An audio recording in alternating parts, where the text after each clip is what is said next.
Cette fois, le conte de Noël allemand se termine mal.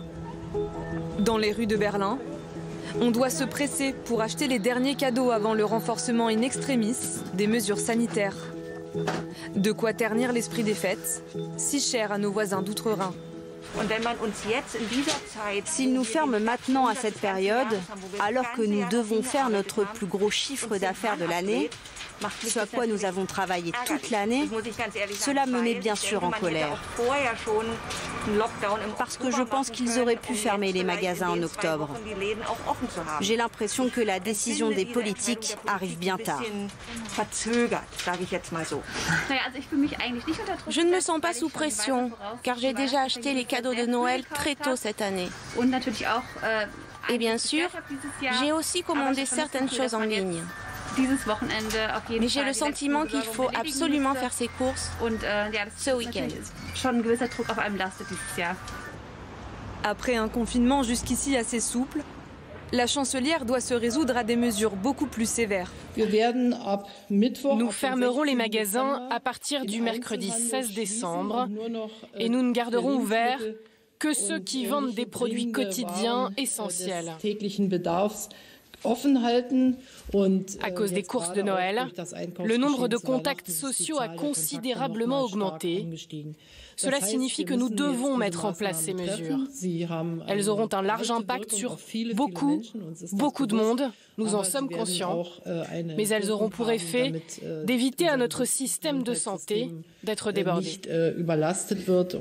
Réunie ce dimanche avec les dirigeants des 16 États régionaux, Angela Merkel a annoncé la fermeture des écoles et des crèches. Les employeurs sont invités à privilégier le télétravail pour éviter les déplacements ces 3 prochaines semaines. Il faut fermer le pays pour les prochaines semaines. On parlait d'abord de la période entre Noël et le Nouvel An, mais c'est clairement trop court, cela n'aurait aucun effet. Nous nous trouvons dans une situation dangereuse comme jamais auparavant. Il y a quelques mois, l'Allemagne faisait pourtant figure de bon élève dans la gestion de l'épidémie. Mais depuis plusieurs jours, le nombre de nouvelles infections et de morts a atteint des records.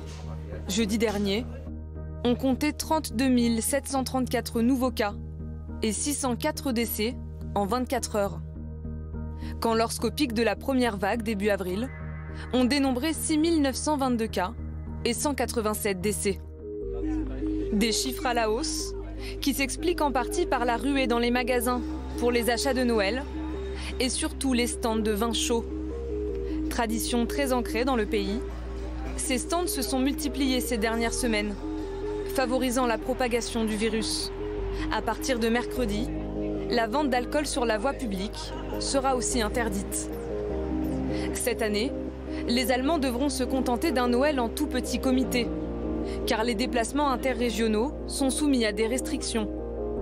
Ils devront réduire leur contact à 5 personnes maximum par foyer pour le réveillon.